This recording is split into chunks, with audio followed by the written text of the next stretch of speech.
Buenas tardes, mi nombre es María Auxiliadora Cordero, soy arqueóloga y seré la moderadora de este webinar organizado por el Colegio de Arqueólogas y Arqueólogos del Ecuador. La licenciada Micaela Egas, arqueóloga también, estará apoyando en la parte de las preguntas más adelante en la transmisión. Damos una cordial bienvenida a las personas que nos acompañan en Facebook Live. En el webinar de hoy, cuyo título es Petroglifos del Ecuador, tenemos el gusto de presentar a tres conocidos profesionales, Josefina Vázquez, Marco Vargas y María Fernanda Ugalde, quienes nos presentarán sus trabajos de investigación dentro de este tema. Este evento es el octavo de la serie de webinars Arqueología del Ecuador hoy, del Colegio de Arqueólogas y Arqueólogos del Ecuador, que tiene como objetivo dar a conocer a las y los profesionales del país y las investigaciones que llevamos a cabo. Cada webinar contiene varias presentaciones cortas a fin de mostrar una variedad de trabajos a manera de muestra, mas no intenta hacer una presentación exhaustiva del tema. Estos webinars están destinados no solo a colegas, sino también al público no especializado, incluyendo a maestros, estudiantes, miembros de comunidades y en general a toda persona interesada en conocer más de lo que estamos haciendo en la arqueología en todo el Ecuador. Los webinars anteriores están colgados en el canal de YouTube del Colegio de Arqueólogas y Arqueólogos del Ecuador. En pocos días más también encontrarán ahí el webinar de hoy. El tema de los petroglifos es algo que sí se ha trabajado en el país, pero de lo que no se ha publicado mucho. No es un tema en el que yo personalmente haya incursionado, así que yo misma estoy muy interesada en escuchar a los colegas que nos van a contar de sus investigaciones. Pero a manera de breve introducción, quiero mencionar el concepto de arte rupestre. Lo de arte, por supuesto, ha sido objeto de discusión y no voy a adentrarme en eso, pero rupestre significa hecho en roca.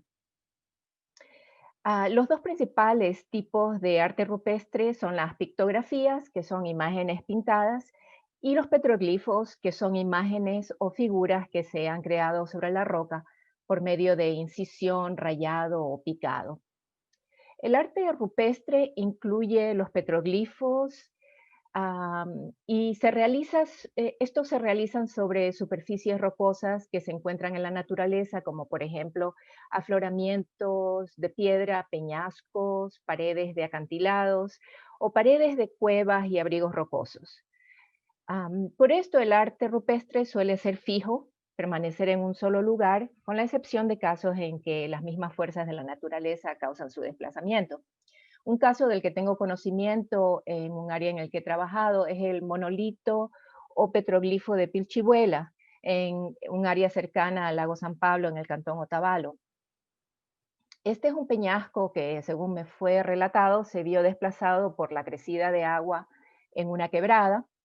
En vista de este evento, la comunidad lo rescató y lo movió a una estructura que construyeron para su puesta en valor y como atracción turística. En todo caso, por ser un producto cultural fijo, en ambiente natural, el arte rupestre se lo suele considerar un tipo de arte paisajístico. Por otra parte, por el medio en que se realiza, es decir, en piedra, es un material cultural bastante duradero.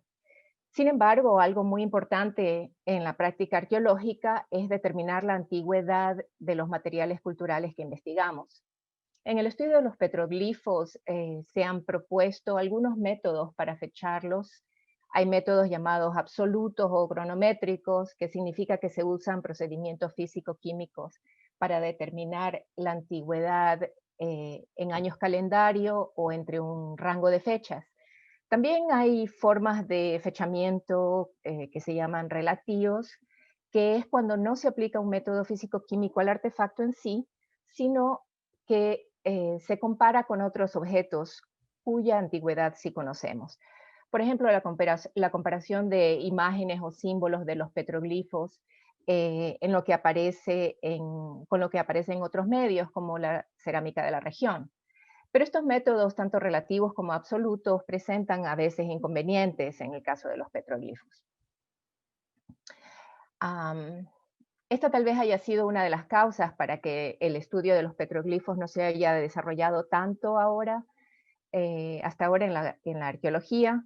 Felizmente, siempre hay profesionales que se atreven a enfrentar estos retos y hoy tenemos a 3 de ellos para que nos cuenten de sus hallazgos e interpretaciones.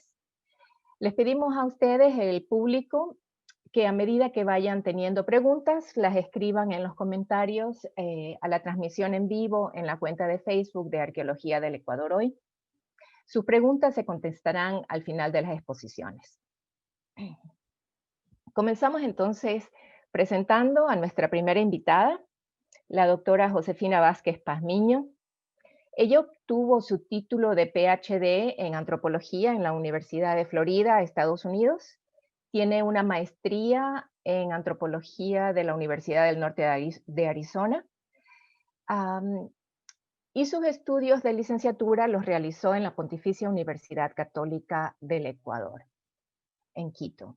Es profesora a tiempo completo en la carrera de antropología de la Universidad San Francisco de Quito. Ha llevado a cabo investigaciones arqueológicas en costa, sierra y Amazonía.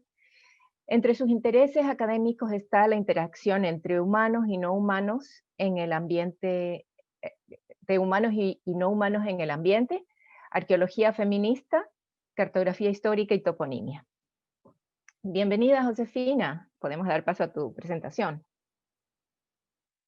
Muchas gracias, Mariuxi. Buenas tardes con todos. Buenas tardes, Micaela.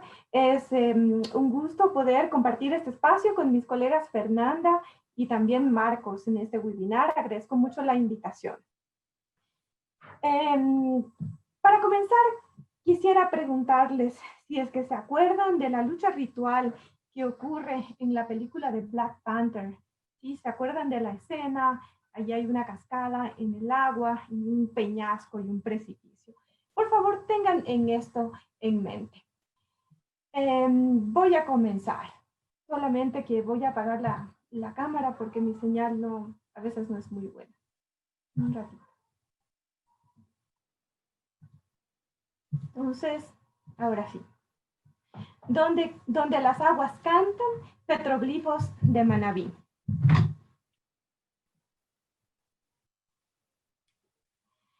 Los petroglifos son relieves altos y bajos, esculpidos en rocas, paredes de cuevas, abrigos rocosos y quebradas, que en el pasado comunicaron ideas, mensajes y señalaron algo en el espacio.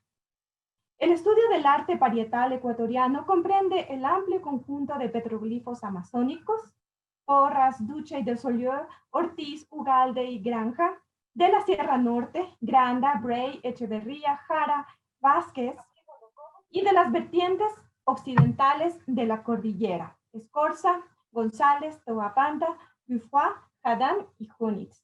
Sin embargo, en la provincia de Manabí son escasas las publicaciones acerca de los petroglifos. Alcíbar 2013 y Lunis 2018. ¿Cuál fue la función de los espacios con petroglifos? Las interpretaciones apuntan con frecuencia hacia dos posibilidades. La una asocia los petroglifos con una cultura arqueológica por la proximidad geográfica a un yacimiento y le adjudica una posición temporal por cronología relativa. La otra ofrece una explicación de los dibujos con referencia a los mitos etnohistóricos y contemporáneos. Si bien ambas son probables explicaciones, aparecen disociadas del entorno y producen historias fantásticas y atemporales sobre seres imaginarios o extintos extraídos del mito y del cosmograma, como dicen Tsiolkovsky y Sadovsky, 1992. Para responder la anterior pregunta, escogí los sitios con petroglifos de Manabí en base a la información de fuentes orales y de las dos publicaciones que hay para el abrigo de la dibujada y para el sector de la Pedro Pablo Gómez. Las fuentes orales hablan sobre la Cueva del Diablo y de otros petroglifos que probablemente existan en Ñauce y en el Cerro de la Azucena. Por ahora, presentaré los datos obtenidos para el estudio de los petroglifos registrados como Quebrada de los Santos sin Cabeza en la parroquia Pedro Pablo Gómez, Cantón Jipijapa, Para el abrigo de la dibujada de la parroquia Ricaurte, Cantón Chone, y para la Cueva del Diablo en el Río Vendido, Cantón Pichincha. Desde el año 2016, el registro se hizo con fotografía y footage. Posteriormente, se procesaron las fotos con una técnica de binarización que produce imágenes con menor ruido y detecta los bordes de los grabados con mayor precisión. Se puede leer el artículo publicado por Andrés Jerez y otros, 2019, en el repositorio de eExplore que les estoy mostrando. Aquí hay un link. Para el análisis de la variabilidad iconográfica, se compararon los contextos con petroglifos a escala de soportes, roca, muro, cueva, abrigo, y se corrió un análisis de conglomerados jerárquicos, Hierarchical Clustering en MISTAT versión 12, para entender la interacción de las variables que se desprenden de la observación de los petroglifos. Los resultados que tengo para hoy, sí, porque el trabajo no ha terminado, ¿verdad? Son que Los Santos sin cabeza es una quebrada, el soporte son rocas en un muro, el sitio está a 410 metros sobre el nivel del mar, hay 12 paneles y 17 petroglifos, y un ejemplo de lo que se puede mirar en los paneles de Los Santos sin cabeza. La dibujada es un abrigo rocoso, los petroglifos están en la pared y en el tumbado, está a una altitud de 144 metros sobre el nivel del mar, hay 7 paneles y 108 petroglifos. Aquí están un ejemplo más bonito. La Cueva del Diablo es una cueva, los petroglifos están en la pared y en el tumbado, a una altitud de 221 metros sobre el nivel del mar, hay 17 paneles y al menos hay 107 petroglifos, aún no hemos podido identificar individualmente todos.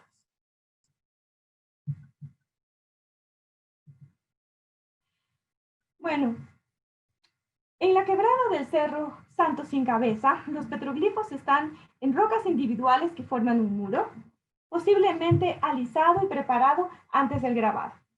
Se observan uno y no más de 2 rostros sin cuerpo estáticos en cada roca.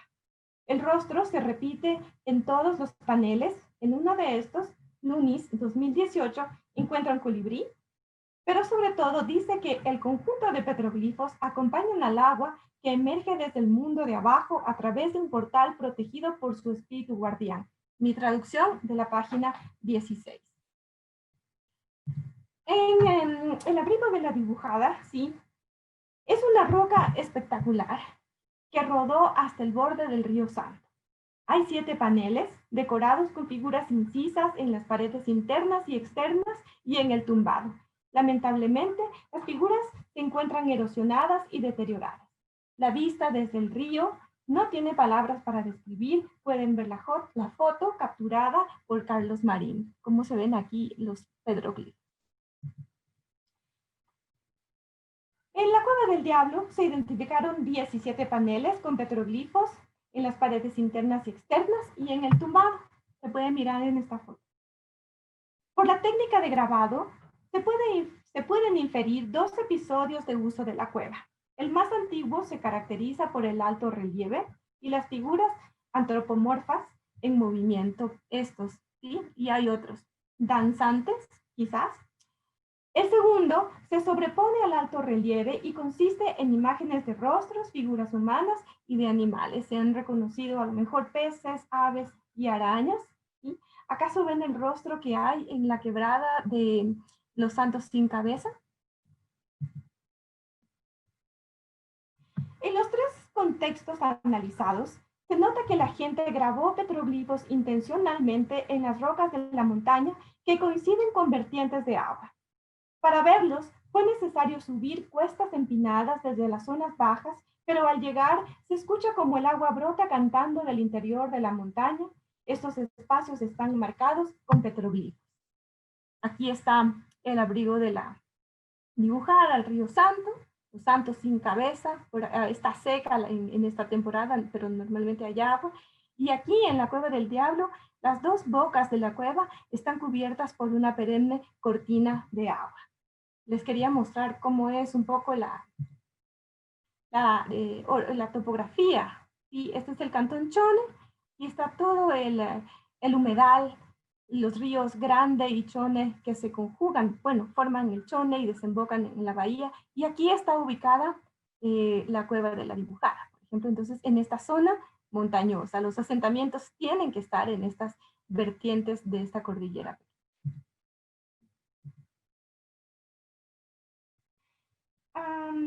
La creencia del encuentro ritual, sí, voy a regresar, sigo acá. La creencia del encuentro ritual entre el agua y los humanos en el espacio, conocido en los Andes como Tinku o Tincuy, e interpretado de esta manera desde la época de Chavín de Huántar, Rick 2007, hasta el tiempo de los Incas, Suaidema 1989, funciona bien para entender estos lugares altos, con bocatomas de agua y señalados con petroglifos.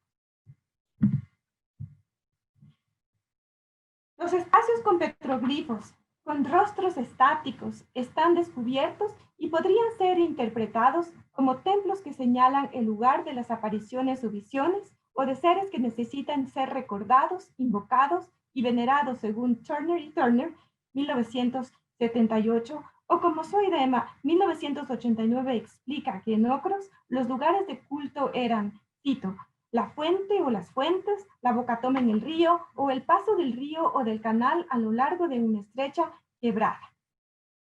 La quebrada del cerro Santo Sin Cabeza contiene grabados en los muros que están al descubierto. Se podría considerar como un espacio de negociación entre los humanos y los no humanos, héroes, mártires o deidades de una religión, a quienes se les ruega para terminar los episodios de sequía e inundaciones, terremotos, caídas de cenizas volcánicas que son eventos recurrentes en los Andes. En las sociedades de las tierras bajas amazónicas, las cascadas, así como las quebradas y los poquios en el páramo, son lugares en donde se les da de comer y se les habla a las huacas, a los dueños del agua, de la quebrada o del bosque. Cito de Escola, Harner o Yuela Caicedo.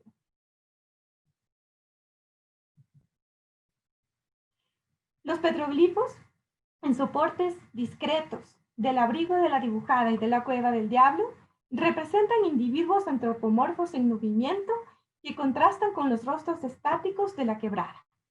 Escondidos entre paredes, estos contextos fueron espacios posiblemente dedicados para actividades ceremoniales como danzas y ritos de paso o de transición propios del comportamiento humano. Donde cantan las aguas, lugares marcados con petroglifos en Manabí, fueron a lo mejor templos, espacios para ceremonias y quizá con el tiempo llegaron a ser destinos de peregrinación.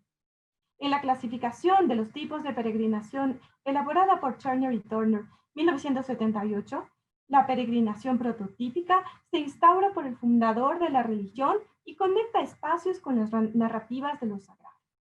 Sabemos que los antiguos habitantes de las culturas materiales conocidas como Bahía, Huangala y Manteña funcionaron bajo la autoridad de sacerdotes que organizaban la sociedad compleja y jerárquicamente, y hay evidencias de sus estilos cerámicos en las partes bajas de las cuencas del Río Grande y del Río Chone.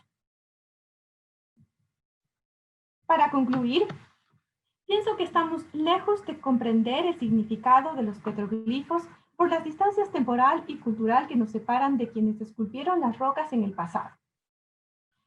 Pero considero que fueron espacios para lo sagrado. Son ahora contextos frágiles que sin embargo no se respetan y al contrario están en riesgo físico por la presión que mantienen los gobiernos seccionales para incentivar el turismo. Lamentablemente, la actitud de la gente de hoy es negativa hacia los petroglifos. Por ejemplo, usan nombres despectivos, ¿no? Como la Cueva del Diablo, los santos sin cabeza, que quiere decir que no tienen sentido. Y estos topónimos, sí, enfatizan el lado anticristiano de estos lugares que son prehispánicos y que están básicamente en peligro de desaparecer. Muchas gracias. Muchas gracias, Josefina, por tu presentación. Ahora, nuestro segundo invitado es el arqueólogo Marco Vargas. Él es egresado de la maestría en Arqueología del Neotrópico de la Escuela Superior Politécnica del Litoral, ESPOL. Obtuvo la licenciatura en Arqueología en la ESPOL también, y es tecnólogo en Administración y Desarrollo del Patrimonio Cultural por el Instituto Tecnológico Superior Cordillera. Es consultor independiente y tiene una amplia experiencia en trabajos arqueológicos en costa, sierra y Amazonía. Adelante, Marco, bienvenido. Puedes compartir.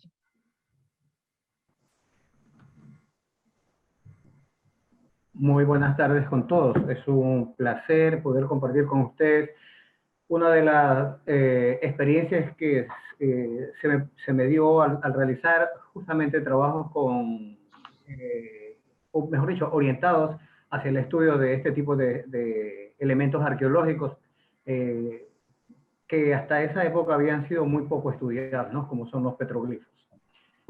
Permítame conectar. Sí, comparte tú. Sí, un segundito. Ya.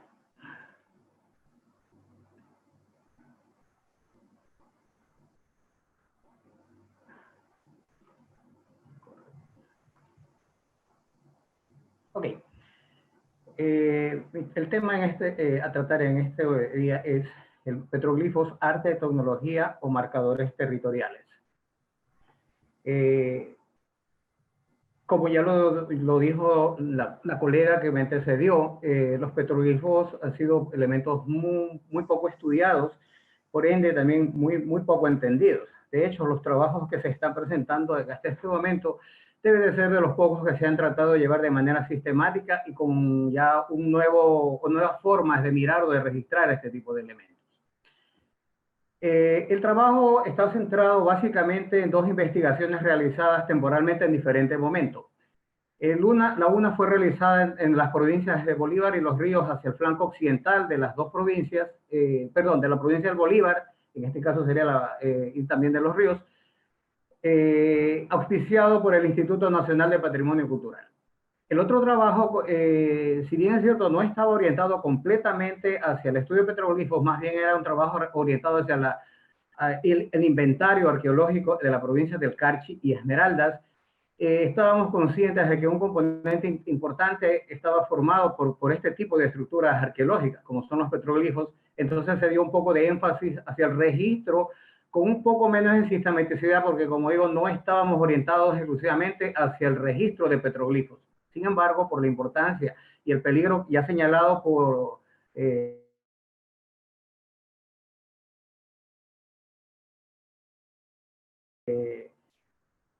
Josefina y la poca importancia que se da a estos elementos hizo que tomáramos la decisión de hacer un registro un poco más sustancioso de estos elementos. Los antecedentes, como ya se habrá señalado, pues se remontan básicamente hacia fines del siglo XIX, con pequeñas descripciones básicamente descriptivas de una serie como en esa época se llamaba, de rocas o piedras que tenían ciertos elementos grabados, especialmente en la Sierra Norte, con las descripciones realizadas por González Suárez en 1892, en San Gabriel por Max Zule en 1933, y en la provincia de Carchi, y los petroglifos de Xanxipamba, descritos por Tamara Bray en el 2001. Otros estudios fueron, otras descripciones, para hablar con más propiedad, fueron hechas con piedras que fueron encontradas entre las provincias de Santo Domingo y Quevedo por Willman en 1979, y en la provincia del Cañar por estas rocas descritas por Humboldt en 1816, Almeida en el año 2000, Garzón Espinosa en el 2000, Berneu y Rivet en 1912. Otras descripciones también fueron realizadas para la provincia de Zaruma y El Oro, por parte de Wall. Como ya lo indiqué, todas estas tuvieron el carácter eminentemente descriptivo, pues eran vistos como elementos exóticos y atípicos y raros de interés arqueológico. Posteriormente, ya entrado en el siglo XXI, el Estado comienza a generar un interés ya más específico sobre todas las evidencias arqueológicas y se comienza a generar nuevas investigaciones. Estas ya son más conocidas por la mayoría de ustedes, las realizadas por Juan López justamente en la provincia de Bolívar en el año 2009, que es parte de la información que nutrió al estudio realizado por nosotros. Luego, en Morona, Santiago, el estudio realizado en Catacho por Ugalde y Yepes en el año 2010. Y finalmente, en las provincias de Bolívar y Los Ríos, el estudio realizado por Elizabeth Bravo y Marco Vargas es suscrito. Este sí, eminentemente orientado hacia la registro y ubicación de estos elementos arqueológicos.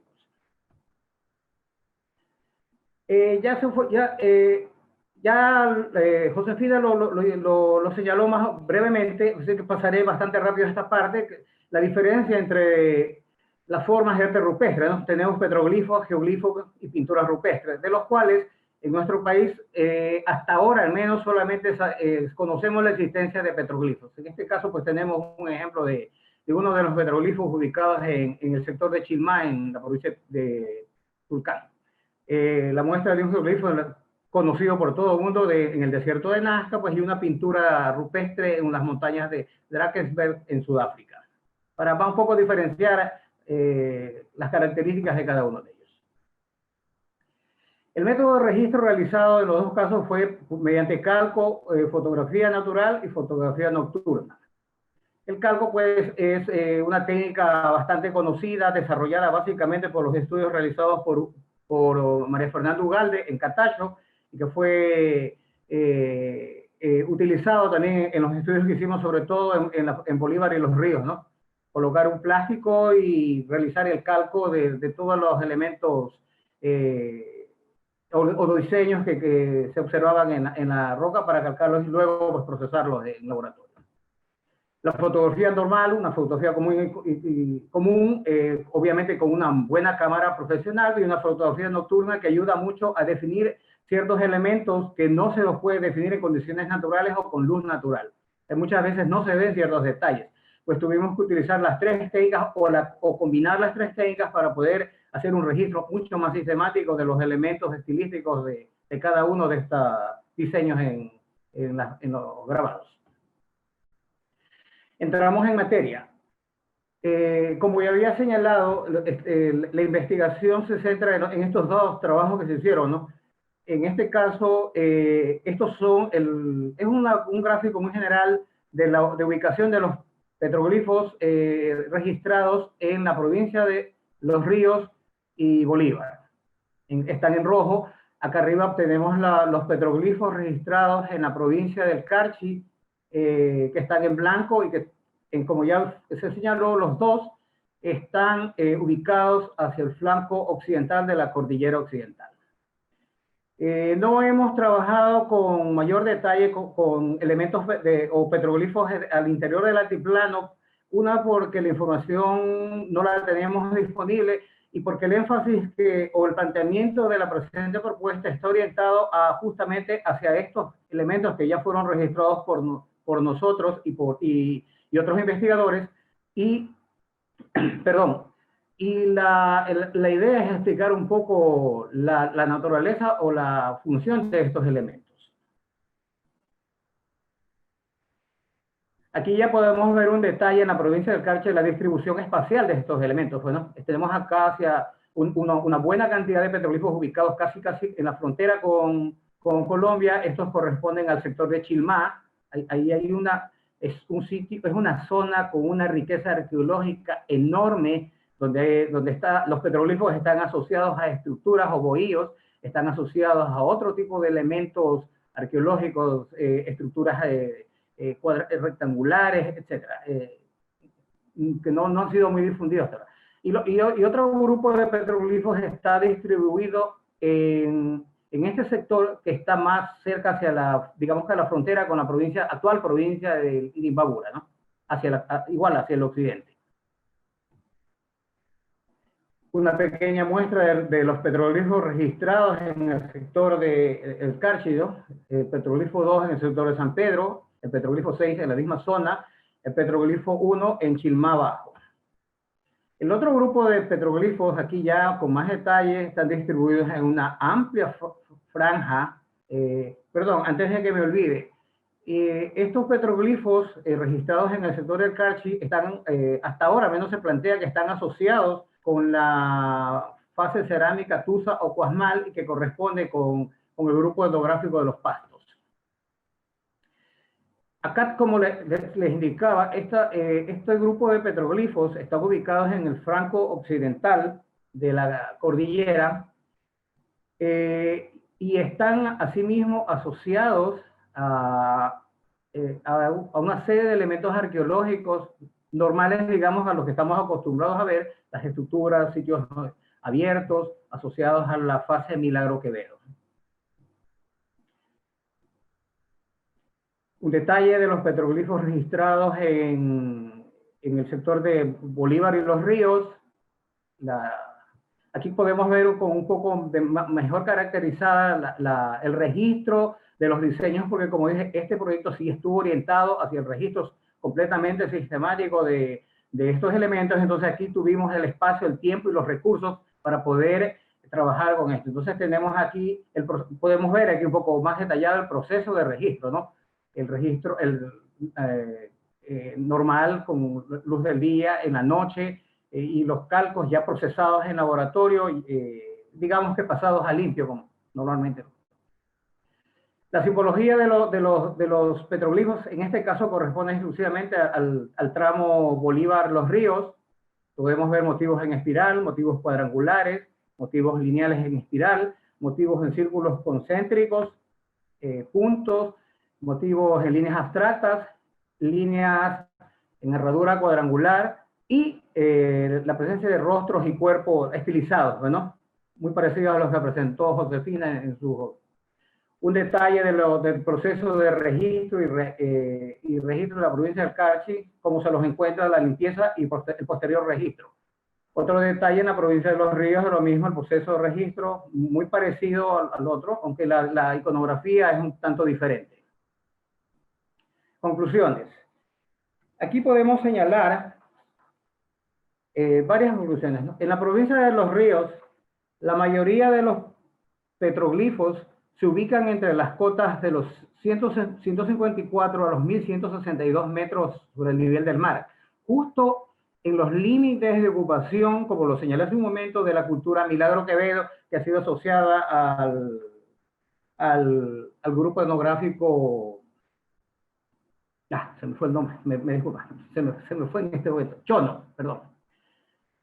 Esto sugiere que la asociación de todo este grupo de petroglifos a esta cultura, que está ubicada en el periodo de 500 después de Cristo al 1500 después de Cristo.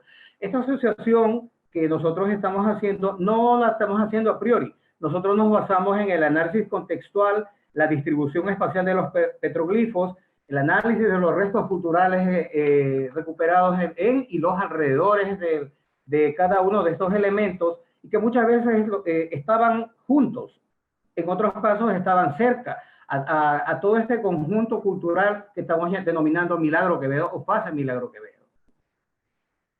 Los elementos del diseño o estilístico básicamente son elementos abstractos y figurativos. Conforman figuras geométricas, curvas, onduladas, amorfas, mientras que los elementos figurativos, en la mayoría de los casos, corresponden a representaciones antropomorfas, cabezas o cuerpos o representaciones estilizadas de humanos. Para el caso del Carchi, como ya lo indiqué hace un momento, los petroglifos están asociados a sitios, a emplazamientos arqueológicos que tienen todas las características muy conocidas para la fase cultural Tusa-Cuasmal, ampliamente asociada al grupo etnográfico o étnico de los Pastos. Por ende, se plantea su asociación, todo eso, de estos petroglifos, hacia este grupo cultural. Los diseños, igualmente, acá no son tan elaborados ni complejos como en el caso de los petroglifos de la zona de Bolívar y Guaranda. Son circulares, cuadrangulares, líneas, manos, depresiones circulares, y sobre todo en muchos casos hay espirales. Hay un solo caso de un elemento que se registró en pleno altiplano, que le llaman la piedra pintada, que tiene unos elementos figurativos de rostros humanos cuadrados, pero es el único caso que hemos podido registrar, pero está arriba en plena circular, y es un solo caso. La densidad de petroglifos en el flanco occidental es significativamente mayor a lo que se observa en el altiplano, tanto en la provincia del Carchi como en otras regiones. Existen petroglifos, pero la densidad es bastante baja con relación a lo que se observa, en este caso, con toda la seguridad, lo decimos con toda la seguridad, en el flanco occidental, aunque también lo hemos visto para el flanco oriental, del cual la compañera que me sigue lo explicará de mejor manera. Los petroglifos del Carchi están ubicados en una cota que va de los 2.024 metros a los 2.500 metros sobre el nivel del mar en este sector.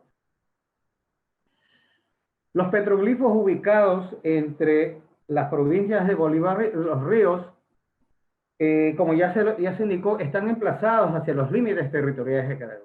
En el Carchi, igual, están emplazados justo en el límite territorial de los pastos, porque de aquí más abajo, y hemos recorrido en diferentes investigaciones un poco más abajo, y ya la presencia de los elementos culturales difiere completamente. Evidentemente esto indica de que hay otro elemento u otra fase cultural que está asentada en esta zona. Entonces, esto nos permite sugerir que estos aparte de todo lo que ya se señala de su función cosmológica, de su función posiblemente ritual, también nos permite sugerir que están cumpliendo también una suerte de marcadores territoriales en estos dos casos, y nos atreveríamos a plantear que también podría ser el caso de su presencia en otras zonas del territorio nacional. Ya se ha señalado en otros investigaciones, ¿no? Esto es todo lo que queríamos más o menos informar o difundir sobre estos estudios, y con esto terminamos, pues estamos prestos para las consultas y preguntas que vengan más adelante. Listo, muchas gracias Marco por tu presentación. Si puedes dejar de compartir eso. ¿Listo? Listo, muchas gracias. Nuestra tercera y última invitada de hoy es la doctora María Fernanda Ugalde. Ella tiene un título doctoral en Arqueología de las Américas por la Universidad Libre de Berlín, Alemania, y una maestría en Arqueología de las Américas de la misma universidad alemana. Es profesora de la Escuela de Antropología en la Pontificia Universidad Católica del Ecuador en Quito, y fue directora de ese departamento también. Ha dirigido proyectos de investigación en varias áreas del país. Sus intereses académicos se enfocan en la arqueología sudamericana, iconografía, género y estudios postcoloniales y queer. Agradecemos tu presencia, María Fernanda, y tienes la palabra. Buenas tardes con todas y todos y todes. Mariuxi, muchísimas gracias por la invitación. Y Josefina, Marco, muy contenta de estar compartiendo el panel aquí con ustedes. Saludos también para todas las personas que nos están escuchando. No sé si ya se ve mi pantalla. Todavía no. ¿Ahí? Ahí ya empieza, sí. Ya apareció. Okay. Entonces ahí comienzo. Bueno. Lo que voy a contar es un proyecto en realidad ya bastante viejito sobre los petroglifos de Catacho, al que ya hizo referencia también Marco y un poquito tangencialmente Josefina. Y es un proyecto bastante especial para mí porque fue mi primer taller de arqueología. Creo que me voy a quitar, perdón, el video también para evitar que se me vaya a cortar o a fallar aquí la conexión. Bien, es el primer taller de arqueología con estudiantes de la Católica y por tanto, pues hay recuerdos muy bonitos. Sé que algunos están por ahí, así que saludos muy cariñosos y especiales para los que estén escuchando. Entonces, a esta ponencia le he titulado Los petroglifos de Catacho, narrativas rupestres desde la Amazonía ecuatoriana. Para que se puedan hacer una idea del entorno, es un entorno muy lindo donde realizamos este proyecto, es en las inmediaciones de Limón Indanza y de la población de Indanza, en la provincia de Morona, Santiago, y como dije, este fue un proyecto cofinanciado con unos fondos muy pequeños en los años 2009 y 2010 por la Pontificia Universidad Católica del Ecuador y el Instituto Nacional de Patrimonio Cultural, con estudiantes de el que en ese entonces era el taller de arqueología de la PUCE, que los pueden ver ahí. Se ve también, y esto les pido recordar, la forma del Cerro Catacho, que va a ser muy importante para esta charla. Y aquí ya pueden ver también, donde tengo el cursor, un poco cómo es el entorno y también estas piedras que son las que albergan a los petroglifos. Y aquí un poco el paisaje y la población. Bien, entonces este proyecto tuvo dos momentos, dos partes. Una parte que fue de campo y que consistió en el registro y la documentación, y una segunda parte de laboratorio que consistió en el análisis iconográfico. Entonces, la primera parte tuvo varios componentes de campo. La primera, la prospección pedestre. Obviamente los petroglifos de Catacho no los descubrimos nosotros. Los petroglifos conocidos como de Catacho son bastante conocidos. Si ustedes ponen petroglifos de Catacho en internet, van a encontrar un montón de imágenes, porque son además muy bonitos, están algunos muy expuestos y lamentablemente también bastante deteriorados, han sido muy alterados, pisados, frecuentemente hay bastante grafiti moderno también encima de ellos. Algunos han sido hasta dinamitados por existir la creencia de que dentro hay oro, por ejemplo, pero algunos se mantienen también todavía bien conservados, como pueden ver aquí, por ejemplo, en la imagen inferior izquierda, ¿verdad? Entonces, lo que hicimos con un guía local, que lo ven aquí en esta imagen, Pedro Brito, fue en una primera instancia recorrer el terreno, hacer una prospección pedestre y ver los que ya se conocían y también ir, digamos, descubriendo algunos otros en el camino, georreferenciando todo con un GPS de precisión, como pueden ver aquí, y centrarnos también en la reproducción exhaustiva de todos los motivos, es decir, la medición no solo de las piedras, sino también de los motivos, ya pensando en el análisis iconográfico que iba a ser el objetivo de la segunda parte de la investigación. Como parte del registro y documentación, también estuvo la fotografía con varios tipos, como un poco también ya adelantó Marco, y varias formas de calco y frotage. Entonces les voy a ir mostrando un poquito de cada uno de estos tipos de registro y documentación. Aquí ya ven, por ejemplo, algunas de las estudiantes, Valeria y mi Estefanía, haciendo estos calcos sobre plástico que son bastante económicos, fáciles y rápidos de hacer, pero no son la mejor opción de fidelidad, en la medida en que cuando uno está calcando así, fácilmente puede dejar que la mano y la imaginación también un poco guíen, ¿no es cierto?, el motivo. Entonces, mucho más fieles son este tipo de documentaciones de registro, como el del frottage o rubbing, que le llaman también, ¿no es cierto? Y aquí este proyecto fue sobre todo de experimentación. Entonces experimentamos, por ejemplo, con tela de diferentes grosores, y también experimentamos, y esta es la mejor recomendación que puedo dar, este material que se llama papel de arroz, que es un papel muy compacto, muy grueso, pero también muy caro, lamentablemente, pero es bien flexible. Entonces, como las piedras tienen vegetación y están muy húmedas, se adhieren muy fácilmente. Y al adherirse y quedar húmeda, entonces se va a pegar y se va a adherir también muy bonito el betún, que fue lo que usamos con una simple esponja de cocina y quedó lindo. Es como con el juego que hacíamos de niños, ¿no es cierto?, con la moneda y el lápiz, y entonces los motivos quedan plasmados muy bonito en este soporte, y ahí sí no hay forma de, digamos, falsear la imagen. En cuanto a la fotografía, intentamos también varias formas de fotografía lateral, etcétera, pero la fotografía nocturna, ¿no?, con luces laterales fue definitivamente la que mejor funcionó, pero como se pueden imaginar, no es muy fácil de aplicar, ¿no? Peor en la Amazonía, desplazándose a los lugares a veces bien lejanos donde se encuentran los petroglifos en la mitad de la nada. El asunto logístico es un poco complejo, pero donde lo logramos hacer en forma experimental, y ahí el que más aportó a estos experimentos fue Andrés Mosquera, pues fue fantástico, ¿no? Y trajo resultados súper lindos como los que ven aquí y como los que también, pues luego llevando más allá el experimento, ¿no? Con Iván Toscano hicieron con Marco en otros espacios. Entonces, de esta primera parte, pueden ver aquí los resultados. En la parte que en un mes de trabajo de campo prospectamos, que es esta subcuenca hidrográfica del río Indanza, logramos registrar 122 piedras grabadas y en ellas 887 motivos, ¿no? Documentando en absoluto detalle cada uno. Y entonces se pudo producir este mapa con la ubicación georreferenciada de cada una, donde es interesante, llamó la atención que la orientación apunta hacia este espacio que es donde se encuentra el Cerro Catacho, por el que les llamé la atención al inicio de la ponencia. Entonces, con esto paso a la segunda parte del proyecto y estoy sintetizando mucho porque me dijo Mariuxi que no me pase de 15 minutos.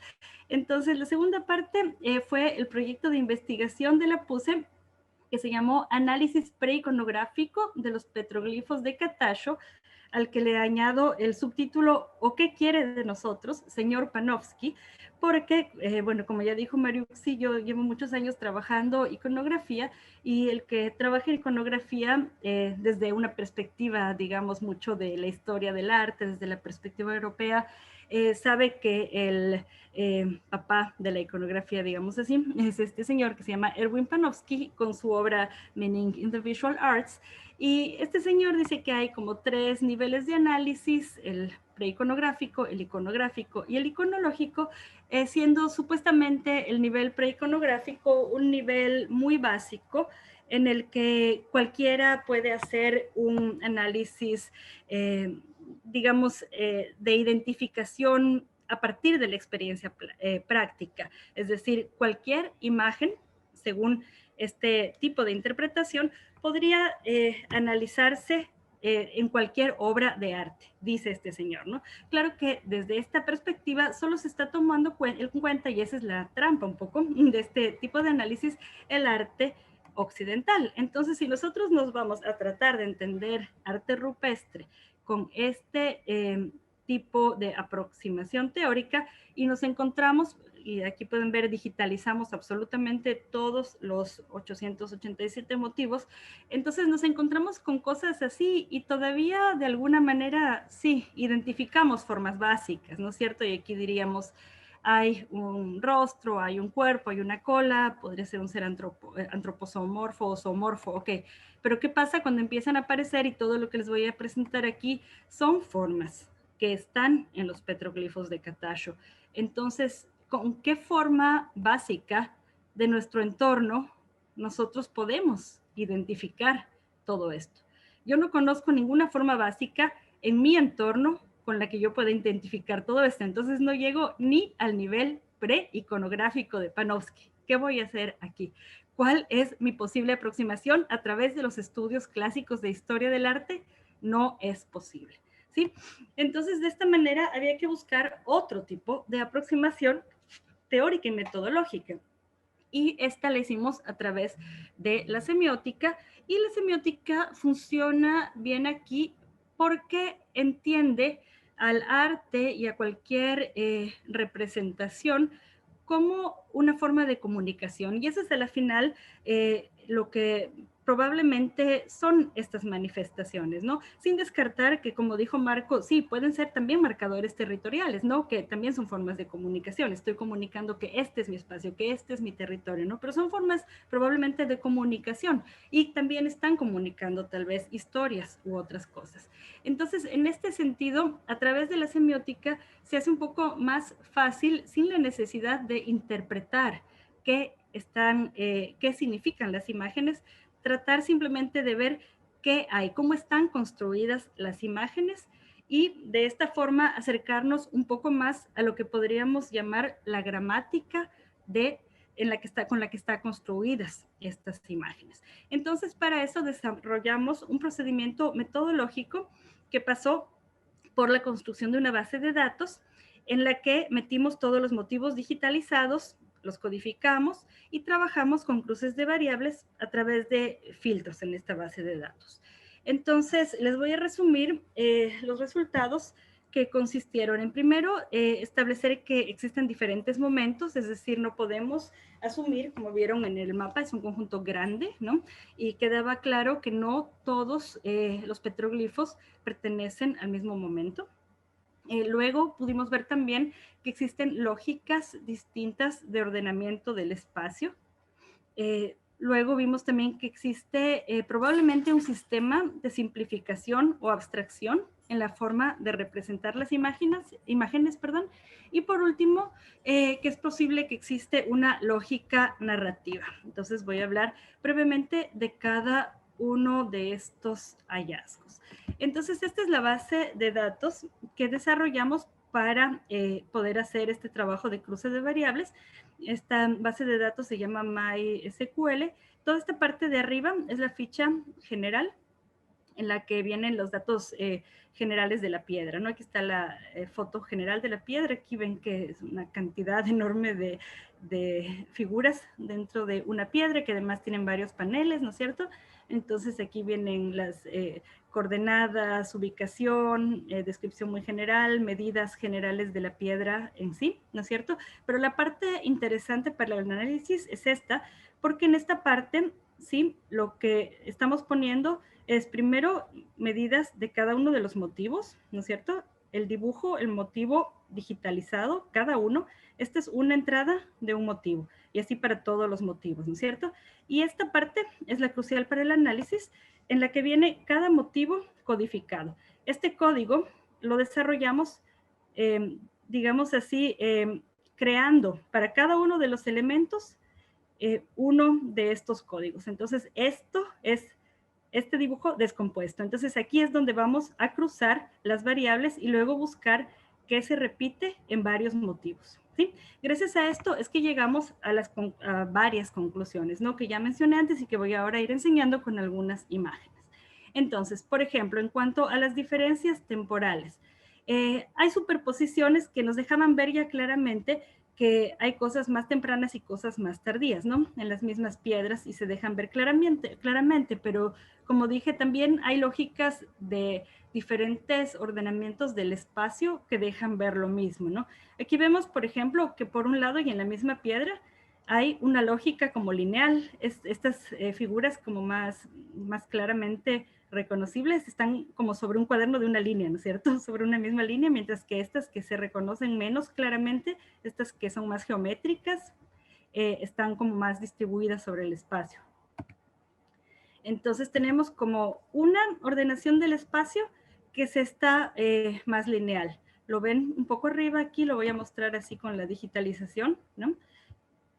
Y lo ven, en cambio, el otro tipo de ordenación del espacio es esta que tiende a ocupar toda la piedra, dos lógicas diferentes, ¿no? Y a veces tenemos en la misma piedra, que a veces también coincide que en la misma hay estas superposiciones, las dos lógicas, ¿no? La lógica lineal y la lógica de ocupar toda la piedra. Regreso para que lo vean un poquito más. La otra posible lectura es esta de los desarrollos estilísticos y de la posible simplificación. Como ven, y para esto también sirvió mucho el trabajo a través de la base de datos y la semiótica, cosas como las espirales que tenemos en todos lados. Aquí vimos que hay una alusión, una aproximación de las espirales con el motivo de la serpiente, ¿no? Si vemos solo la espiral, no necesariamente la asociamos, pero es curioso que a veces de lo figurativo, y voy a mostrar varios otros ejemplos de esto, a veces de lo figurativo parece que se va o se abstrae o se simplifica a lo menos figurativo, un poco en ese sentido de los kennings que propuso Rowe para el arte Chavín, como que cuando se conoce tanto el motivo ya no hace falta representar lo figurativo, sino que lo no figurativo y simplificado habla por sí mismo. Voy a ser más clara con los siguientes ejemplos. Aquí hay algunas cosas figurativas que como que se van simplificando y cuando vemos el motivo no figurativo, si lo vemos solo, no sabríamos que tal vez corresponde al figurativo. Otros ejemplos más. Hay serpientes bicéfalas frecuentemente, pero a veces de nuevo son como más abstractas y a veces de nuevo tenemos algo aquí que si la vemos sola, tal vez no la asociamos con la serpiente bicéfala. Lo mismo los motivos de lo que podrían ser monos, ¿no es cierto? En estos ejemplos de arriba parece muy claramente ser monos, a veces hasta con mucho movimiento, ¿verdad? Saltando de una rama a otra. A veces aquí, por ejemplo, ya casi perdió cabeza y cuerpo, y aquí en cambio ya perdió el cuerpo y solo está la cabeza y la cola, pero se asocia, ¿verdad? Y voy a terminar con esta piedra que es especialmente bonita porque tiene realmente lo que parece ser una narración.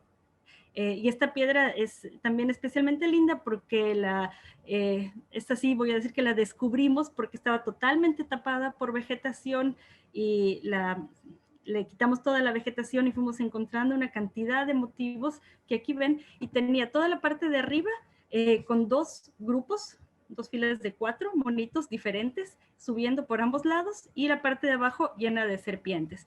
Y en su cúspide la forma del cerro. ¿Sí? Entonces aquí parece haber varias cosas jugando, hay un papel, mundo de arriba, mundo de abajo, monito subiendo al cerro, etcétera, etcétera. Y es interesante, y con esto termino, que los shuar, que probablemente no estaban ahí, no sabemos de cuándo son los petroglifos, pero los shuar llegan más o menos tarde a la zona, pero ellos asocian a los petroglifos con el catacho y con los monos. Así que, bueno, con esto cierro y quedo también pendiente si hay preguntas. Muchas gracias. Listo, agradecemos tu presencia, María Fernanda. También gracias a Marco y a Josefina. Y ahora vamos a dar paso a la sección de preguntas. Esta pregunta, como ya les mencioné, está a cargo de la licenciada Micaela Egas. Así que adelante, Micaela. Ya. Entonces, para empezar, antes tenemos aquí unos saludos desde Puerto Viejo, tenemos desde Salasaca por parte de Andrés Jerez. También tenemos unos saludos desde Perú que nos están viendo y valía la pena mencionar. También ahorita voy a empezar con las partes de preguntas. Entonces, la primera va para Josefina, de parte de José Echeverría. Dice, si los espacios de los petroglifos fueron destino final de peregrinaciones, ¿hay evidencia de exvotos u ofrenda?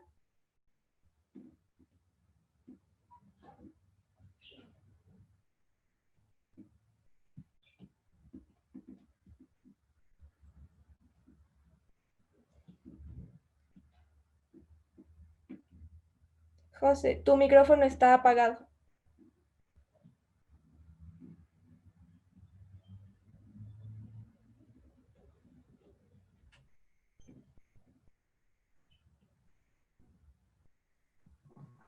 Perdón, Ya. perdón. Gracias.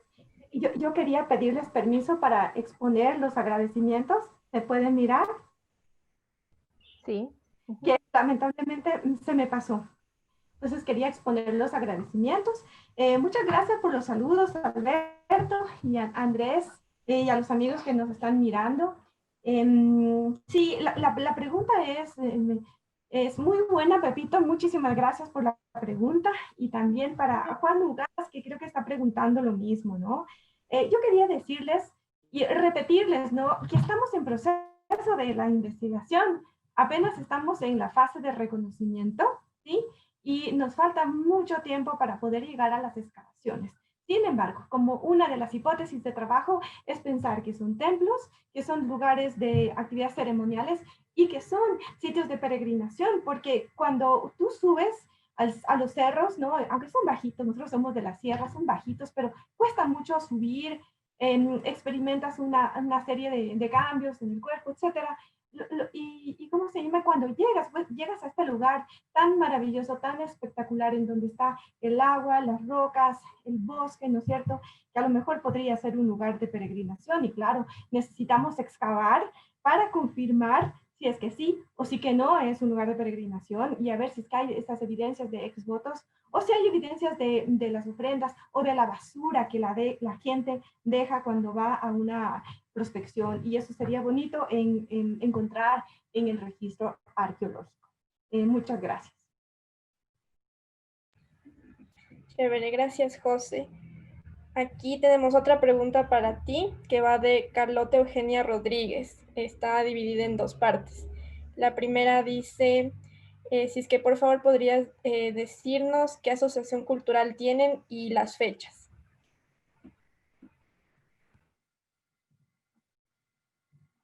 Muchas gracias, Carlota. Un saludo especial. Bueno, ¿sabes qué? Fechar petroglifos es muy complicado en las investigaciones arqueológicas. Es de los temas más difíciles. Mis colegas no me van a dar la razón, ¿verdad? Porque necesitamos poder fechar elementos que estuvieron vivos en algún momento, y los petroglifos están hechos en rocas, en elementos inorgánicos que no se pueden fechar los dibujos, ¿verdad? Entonces es como complicado, pero si hacemos las excavaciones que están pendientes en algunos de los yacimientos muy cerca de los petroglifos, abajo, en las cuevas, en las áreas de actividad, quizás sea posible fecharlos, pero no sabemos la antigüedad. Y como yo no estoy enfocándome en la cuestión iconográfica, porque me parece terriblemente complicada y compleja de explicar, así como nos está mostrando María Fernanda, ¿verdad? Yo no he querido decir que estos son de la cultura Milagro Quevedo, porque ahí en la zona hay evidencias de Bahía, de Huangala, de Milagro Quevedo, hay evidencias de los manteños, etcétera. Entonces, no se puede saber. Quizás esta figurita te llamó la atención, ¿verdad? Que sí, claro, está en la iconografía de la cerámica de Milagro Quevedo, y en otras, sí, inclusive en Valdivia, terminal, se han interpretado como lechuzas, pero yo no me voy a enfatizar en este tema. Estoy tratando de trabajar los espacios con petroglifos como lugares de ocupación humana y lo que significaron para las personas, porque ahí la gente no vivía. Estos están lejos de las áreas residenciales, están en las zonas altas donde sale el agua y son posiblemente lugares ceremoniales, ¿no? Entonces, sí es un gran error en la interpretación de petroglifos tratar de asociarles con una cultura solo porque hay un poco de basura de esa cultura ahí cerca. Eso no se puede hacer, no hay una evidencia, un soporte que te ayude con eso. Muchas gracias, Micaela. Y perdón, Carlota. Ya, pues, gracias. Bueno, ya respondiste las dos preguntas de Carlota. Y la siguiente va para Marco, de parte de Victoria Domínguez. Y pregunta, ¿las significaciones culturales de tus petroglifos guardan similitudes con los de Walea? ¿Escúchame? Ya. Ya, te diré que no. Más bien, pues por la premura del tiempo, hay muchas cosas que se quedaron, me imagino que a los tres se nos quedaron cosas ahí. Pero uno de los detalles interesantes que ya no alcancé a explicar es precisamente un poco el tema de no voy a hablar un poco de iconografía porque no nos orientamos mucho a eso por obvias razones. Los tiempos en este tipo de trabajos a veces son bastante cortos. Pero sí se trabajó en una clasificación, digamos que hasta cierto punto podemos hablar a priori como estilística de cada uno de los diseños, sobre todo del tramo de Bolívar, Los Ríos. Una buena parte de estos elementos iconográficos tienen mucho parecido con los diseños estilísticos de la cerámica Milagro Quevedo. Por lo que veo ahora, el trabajo presentado por Josefina, por ejemplo, algunos de estos elementos, de estas caritas, también están presentes, son muy parecidas a las que se registraron en la zona de Bolívar y Los Ríos. Los elementos estilísticos de la zona de Gualea son un poco más diferentes, porque en Gualea lo que prevalece más son estos estilos en espiral, que cuando se trabajó allá en el proyecto en esa época Fonsal, la persona que estaba encargada de su análisis los adscribía más a temas relacionados con el ritual, el agua, etcétera, ¿no? Porque efectivamente la mayoría de los petroglifos estaban ubicados cerca o en algún río de determinado orden. Normalmente era de orden 1, 2, máximo 3. Ya en ríos con un orden mayor ya no está. Asumo que por obvias razones, la corriente es más fuerte y debe haber sido complicado trabajar la piedra. Entonces, no, sí hay una diferencia, como lo veo igual en los petroglifos los diseños que se vieron en el trabajo de María Fernanda, o sea, difieren mucho. Acá se ve mucho más el tema antropomorfo, en cabecitas, estas cabecitas con una especie de penacho que tienen, muy parecido a lo que tienes tú, Josefina, digamos que en esa zona no sé si era en la cueva, creo que es en la cueva donde se ven. Entonces, sí hay diferencias en cuanto a digamos, a la iconografía de los petróleos. No sé si te respondí a la pregunta. Muchas gracias, Marco. Ahora va una pregunta para María Fernanda de parte de Andrés Jerez. Y menciona, ¿en base a qué metodología trabaja el software para el análisis de base de datos? ¿Usan lógica difusa, inteligencia artificial? El software en realidad trabaja de acuerdo a lo que nosotros le digamos que haga. Entonces, el software simplemente es una base de datos y lo único que hace el software es cruzar las variables por filtros. Nosotros le decimos, o sea, el trabajo duro lo hacemos nosotros al hacer la codificación, ¿no? Entonces, el trabajo durísimo fue pensar una codificación sensata para que cada elemento, o sea, pensar, por ejemplo, lo durísimo fue pensar cuál es la unidad mínima de análisis, ¿no? Le pones unidad mínima de análisis al punto o a la cara, puedes llamarle algo cara o no, con tanta cosa que no es figurativa, etcétera, ¿no? Entonces, esa fue realmente la parte dura, o sea, no es la base de datos ni el software el que está pensando, la parte durísima es pensar tú cómo hacer el trabajo para que luego el software te sirva. Quiero aprovechar, igual que Josefina, no voy a compartir la pantalla, pero ya le vi a la Mariuxi ahí medio brava, y entonces me olvidé de poner la parte de los agradecimientos. Rapidito quiero agradecer también a la PUSA y al INPC que financiaron el trabajo y también agradecer muchísimo a las personas que estuvieron en estos proyectos, que fueron Ángelo Constantini, Andrés Mosquera, Estefanía Granja, Andrés y Estefanía hicieron sus tesis de grado de la PUSE con estos temas. Iván Toscano, si bien no hizo la tesis con petroglifos de Catacho, pero hizo justo la tesis con petroglifos con los materiales de Marco, ¿no? Amy Mejía y Daniel Proaño. Y una pequeña aclaración también, porque el Alden Yepes ya se me estaba quejando ahí por el WhatsApp. Marco está publicado en el mismo libro, mi trabajo de los petroglifos y otro trabajo de Alden Yepes, pero por si acaso no es el mismo trabajo, que el Alden ya estaba ahí diciendo que no, que no. Entonces, eso nomás, pero para terminar la respuesta, o sea, realmente no es el software el asunto, sino pensar muy bien los criterios es la clave del éxito al trabajar con esto.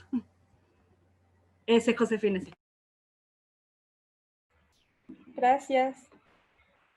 Otra pregunta para María Fernanda. Dice, ¿se han encontrado los motivos de los petroglifos representados en cerámica? Ese es el otro gran problema. O sea, como vieron, este trabajo, y como dije, es antiguo, ¿no? Nosotros lo hicimos hace un poco más de 10 años, pero hasta ese momento, y no sé si entre tanto no he tenido conocimiento, no se había hecho en las inmediaciones ninguna investigación arqueológica. O sea, en todo Limón Indanza nunca había habido ni siquiera la mínima aproximación de historia cultural. Entonces, ni siquiera sabemos qué hay. De lo poco que hemos encontrado cerca, la poca cerámica que vimos corresponde al horizonte corrugado, que no es figurativo, entonces no hay ese tipo de asociación. Pero no solo la cerámica es la única forma, ¿no?, de aproximarse a, por ejemplo, la datación de los petroglifos. Como bien dijo Josefina y también mencionó Mariuxi al principio, es casi imposible datar petroglifos por datación absoluta, ¿no? Una forma indirecta sí es por asociación con motivos de la cerámica, pero otra forma indirecta sería, por ejemplo, si excavamos cerca y encontramos en horizontes que tengan, digamos, carbones o algo, restos vegetales fechables, encontráramos también artefactos, por ejemplo, cinceles que se pudieran asociar con la elaboración de los grabados. Entonces, hemos propuesto por todo lado, si alguna autoridad me oye, valga la cuña, hemos buscado fondos para tratar de hacer excavaciones en las inmediaciones, sin éxito hasta el momento, pero seguimos interesados, así que ojalá, por cierto, que he tenido noticia que recientemente se ha hecho desde el INPC, creo, una puesta en valor, un proyecto de puesta en valor de los petroglifos de Catacho. No sé cuáles son los resultados, pero bienvenidos y ojalá se pueda seguir adelante. Listo, muchas gracias. Ahora va una pregunta para los 3 expositores, bueno, expositoras de parte de Roca Ayala. Y dice, dentro de su experiencia, ¿creen que habría alguna posibilidad de crear a través de un estudio algún tipo de relación en los grabados de los diferentes petroglifos de las 3 regiones del Ecuador o sería algo demasiado difícil?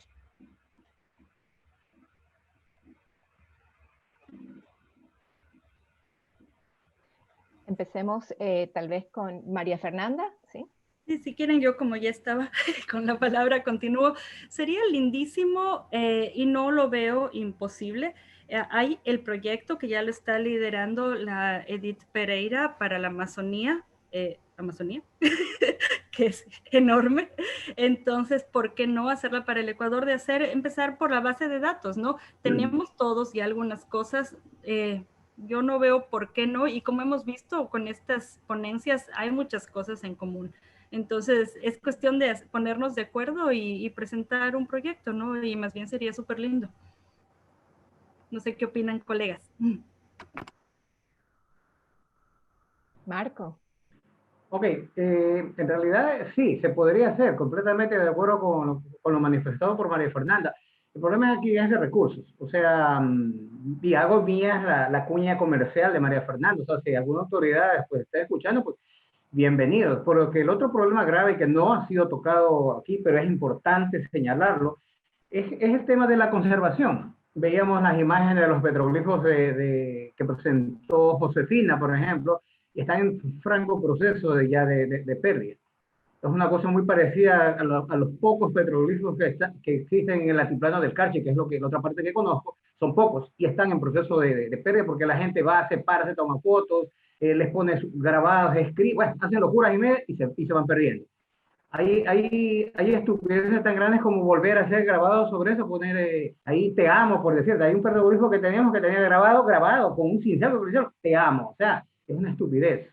Entonces, ese tipo de cosas son las que en cambio hacen que tengamos todas las posibilidades de que cuando alguien se interese y genere los recursos para hacer eso, simplemente ya no tengamos en cambio que investigar. El caso de los petroglifos es muy grave, porque los otros sitios convencionales, digamos, están bajo tierra y, bueno, de alguna manera se preservan.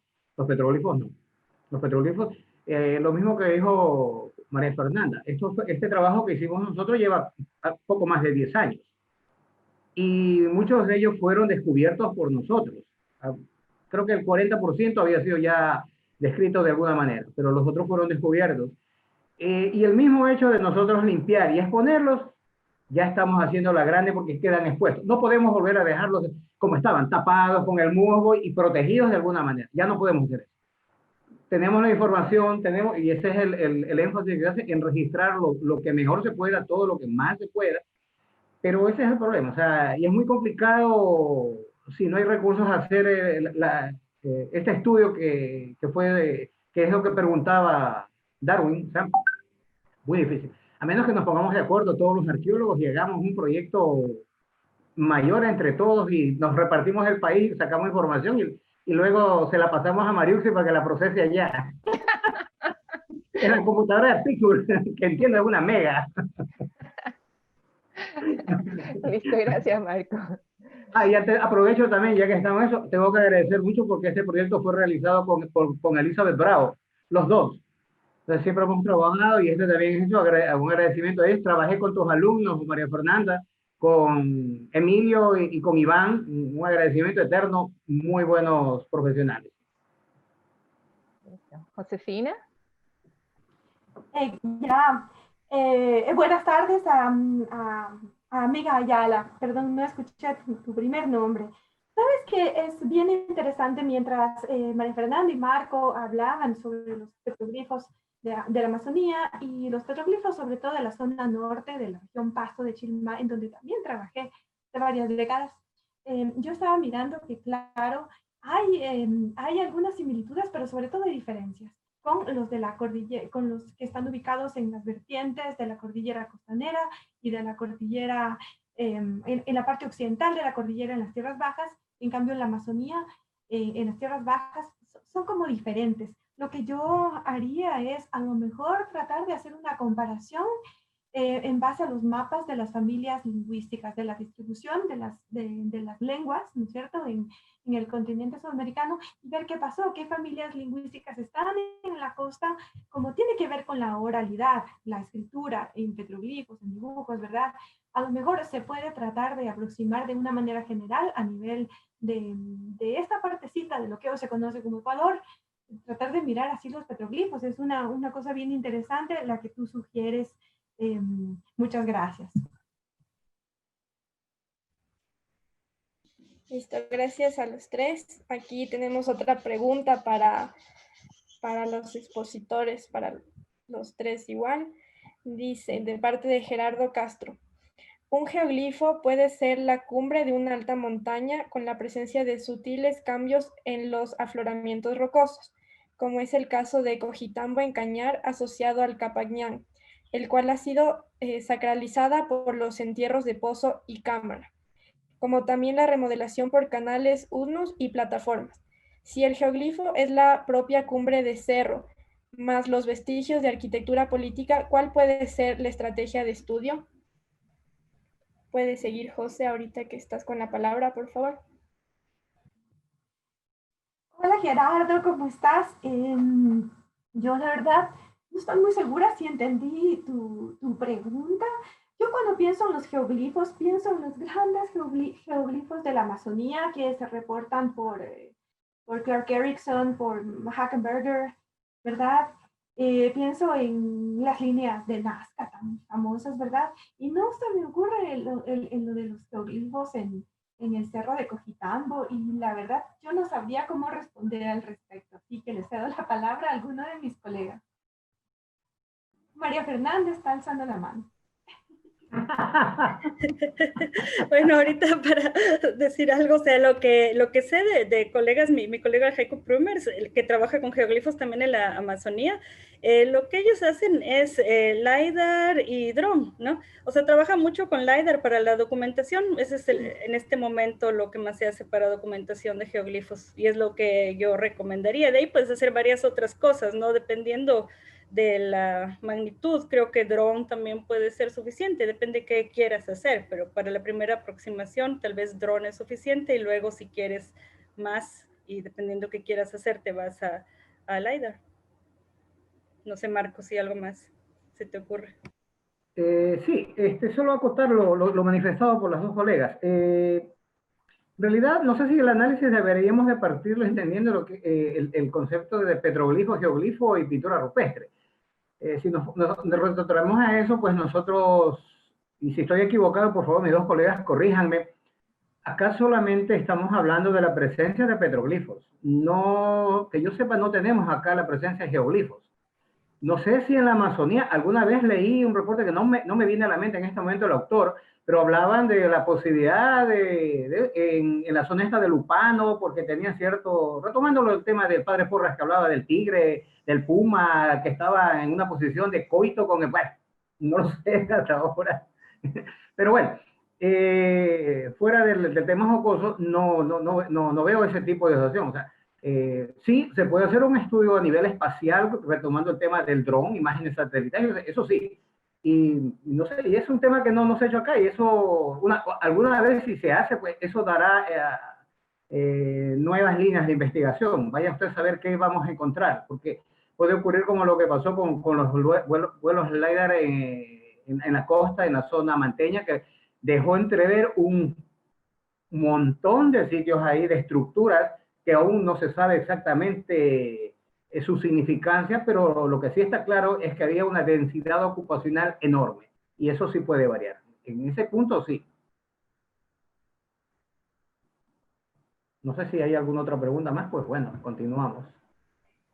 Listo, muchas gracias. Aquí tenemos otra pregunta para Josefina. Dice, en tu presentación mostraste en 2 ocasiones un cluster tree. ¿Este cluster tree es una metodología de análisis o de clasificación de petroglifos? ¿O es un modelo interpretativo que conjuga diversos elementos, tanto culturales como naturales? Esta es de parte de Fernando Flores. Gracias. Hola, Fernando. Qué gusto saludarte. Voy a mostrar los clusters. Agradezco que me preguntes porque el tiempo no daba para explicar mucho esto. No es una clasificación de petroglifos para nada, no es iconográfico, ¿sí? Lo que yo quería comparar es cómo están distribuidos los petroglifos en los soportes. Ahora no lo encuentro. Ay, qué pena. Aquí está uno, ¿ya? Aquí lo que yo estoy comparando son las superficies en donde se dibujaron los petroglifos. Entonces hay petroglifos que están orientados de manera vertical, otros que son horizontales, están adentro en las paredes interiores de las cuevas, de la cueva o del abrigo, o están en las paredes exteriores. Y las de los santos sin cabeza son solamente rocas afuera, y no tienen una cobertura, están descubiertos. Entonces aquí yo podía ver que los petroglifos que están afuera y son verticales, están en los muros, están en las rocas, están básicamente mostrando los santos sin cabeza.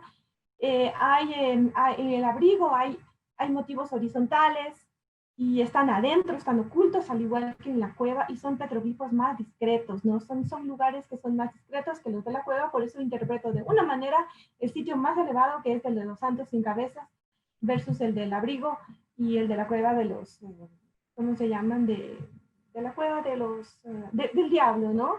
En cambio, en el otro clúster, lo que estábamos mirando son, en cambio, ¿qué aparecen en estas superficies? Ya los que son verticales, externas, cómo se agrupan los diseños, pero no estoy haciendo una clasificación, solamente estoy agrupando algunas cosas que son como fáciles de reconocer, a pesar de que tenemos un tamiz súper occidental y vemos cosas que a lo mejor la gente del pasado no veía, por eso es tan complicado para mí tratar de hacer una interpretación sobre el pasado, ¿no? Entonces, no es lo que estoy tratando de comparar y sí combino la intención humana de qué dibujar, ¿sí?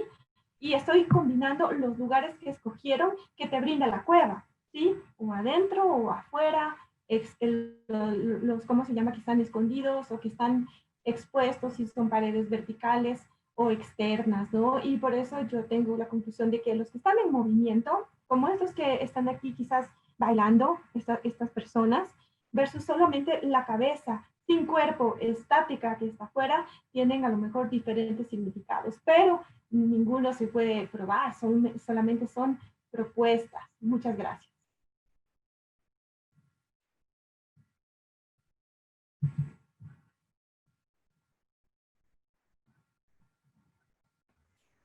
Listo, gracias, José. Aquí tenemos una pregunta de Juan Ugas, que nos saluda desde Perú, y va igual para Josefina. Pregunta, ¿qué elementos artefactuales han determinado que los espacios mostrados hayan sido el resultado de una peregrinación? Ya. Bueno, yo contesté a esta pregunta antes para Pepito Echeverría y también le mencioné a Juan Ugaz. No hemos terminado la investigación, estamos en proceso de reconocimiento, aún estamos por visitar otros lugares en donde posiblemente hay petroglifos en las montañas de Manaví. Entonces, las excavaciones a futuro nos van a brindar la posibilidad de saber si es que hay o no basura de peregrinación y probar o desmentir esta propuesta que tengo, ¿sí?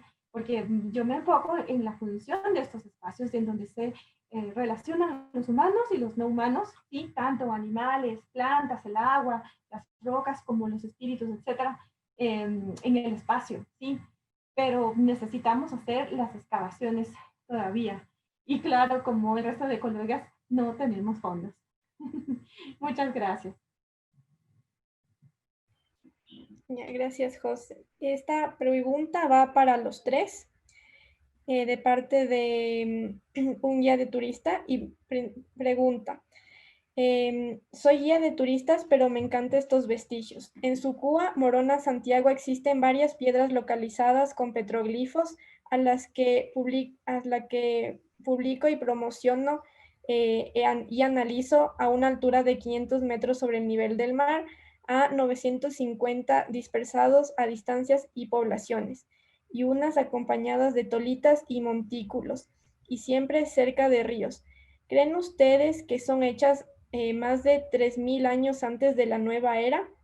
También se ha encontrado cerámica en figuras y ollas cerca de estos petroglifos.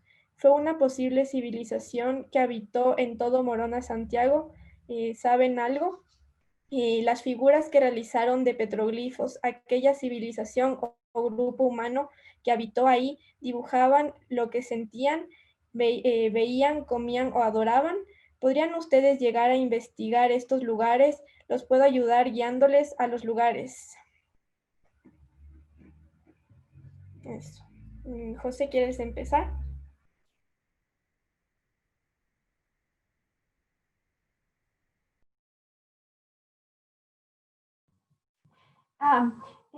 Hola, el amigo de Morona Santiago. Bueno, la primera cuestión que yo te comentaría, ¿no? Hay muchos estudios en la zona de Lupano que se publicaron por Ernesto Salazar, mucho más antes por el padre Porras, ha trabajado Alden Yepes, ha trabajado el equipo del IPEA también.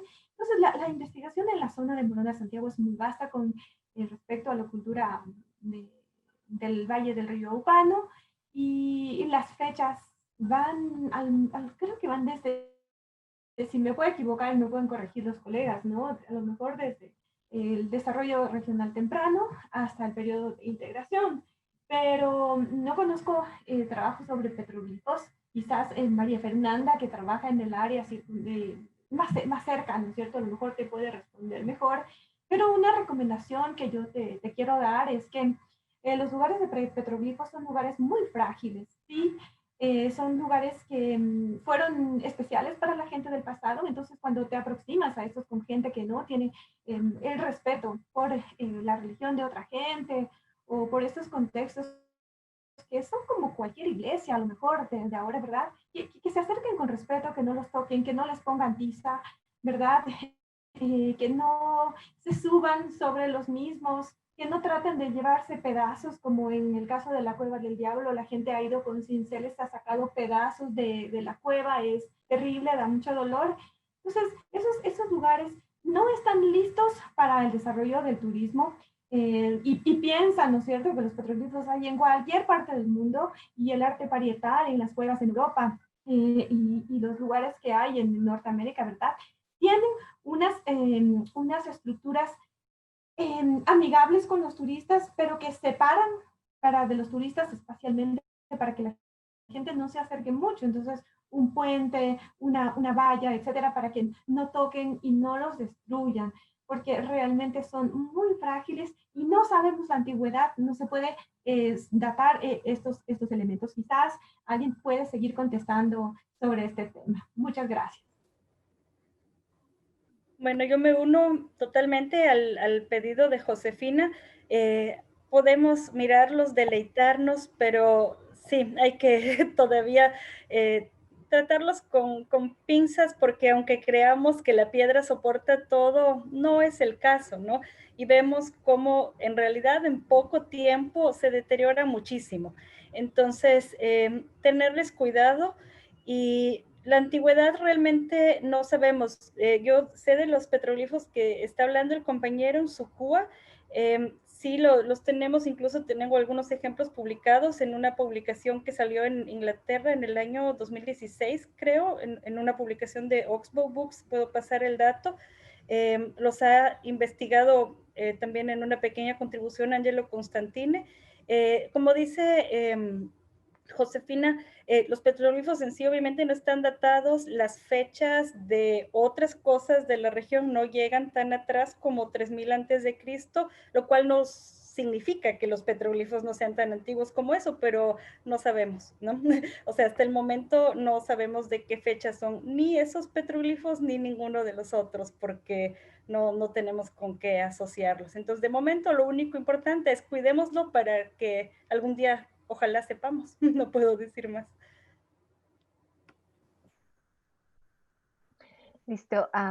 Micaela, ya no tenemos más preguntas, ¿cierto? No. Esas son todas las preguntas que tenemos. Ya. Marco, ¿tú tenías algo que decir al respecto? Simplemente acotar dos cositas. La zona ha sido investigada también por Artur Rostocker ahí, recuerdo muy bien, porque trabajé con él ahí en esa zona. Y trabajos últimos realizados por Rostein y un grupo de franceses, que no me acuerdo el nombre. Creo que tienen dos sitios en los cuales las fechas bajan hasta el formativo. Exactamente la fecha no me acuerdo en este momento, porque es un dato de trabajos últimos que ha hecho. Era un sitio muy cercano a Altena, al Puyo, perdón, y llegan al formativo. Eso sí estoy muy claro. Las fechas de los sitios que ellos encuentran llegan al formativo medio, si no me equivoco, medio tardío, pero llega al formativo. O sea, eso extiende un poco más atrás la ocupación en la zona, y eso es bastante interesante porque son dos sitios, no es uno solo, como aporte, ¿no?, a lo que estamos hablando. Y me uno completamente a lo manifestado por María Fernanda y por Josefina. Los petroglifos son altamente sensibles y deben de ser tratados con muchísimo cuidado y respeto. O sea, son elementos que una vez que se borre la huella que dejaron nuestros antepasados, no lo volveremos a ver más. No hay manera de recuperar. Con eso creo que estamos. Muchas gracias. Ya. Sí, gracias. Algo que yo quería rescatar, y justamente era algo que les iba a preguntar a los tres, si es que, pero ya lo dijeron, era este asunto de, digamos, sobre todo las comunidades que tienen estos petroglifos, que los cuiden, que preserven, que si necesitan tal vez asesoramiento, se contacten con el Instituto Nacional de Patrimonio Cultural para pedir asesoramiento de cómo cuidar de estos petroglifos, ¿sí? O sea, son algo de valor importante como patrimonio, pero también, o sea, en muchos casos es una manera de generar turismo hacia algunos sitios, pero las comunidades tienen que tener, digamos, ese orgullo y tratar de cuidarlos y mantenerlos, es parte del pasado, ¿cierto? Por otro lado, a los colegas siempre yo les pido disculpas, no es que soy tan brava, pero es que hay mucho que mostrar. Yo sé que 15 minutos es muy difícil, pero como dije al principio, esta es una especie de muestra, es para un poco de picar la curiosidad. Si hay estudiantes que nos están mirando, esto es solamente un ejemplo, un pequeñito ejemplo de todo el gran trabajo que los colegas están haciendo. Esto es una carrera que se puede estudiar. Aquí las tres personas que han expuesto son representantes, en cierto sentido, de las tres universidades que enseñan la carrera. Entonces, ahí está. Bueno, entonces hemos llegado al final de este webinar. Antes de despedirnos, quiero recordarles que pueden seguir al Colegio de Arqueólogas y Arqueólogos del Ecuador y a su serie de webinars Arqueología del Ecuador hoy en redes sociales. Estamos en Facebook, Instagram, Twitter y también en YouTube. Este mismo webinar va a estar en YouTube colgado, así que aprovechen y mírenlo y recomiéndenlo a colegas y estudiantes si no han tenido la oportunidad de verlos. Les esperamos en 2 semanas, 2 o 3, ¿verdad? Mientras organizamos un nuevo webinar con otro tema seguramente tan interesante como este de los petroglifos. Gracias a los participantes, a Josefina, María Fernanda, Marco, y muchas gracias, Micaela, por apoyar. Hasta pronto.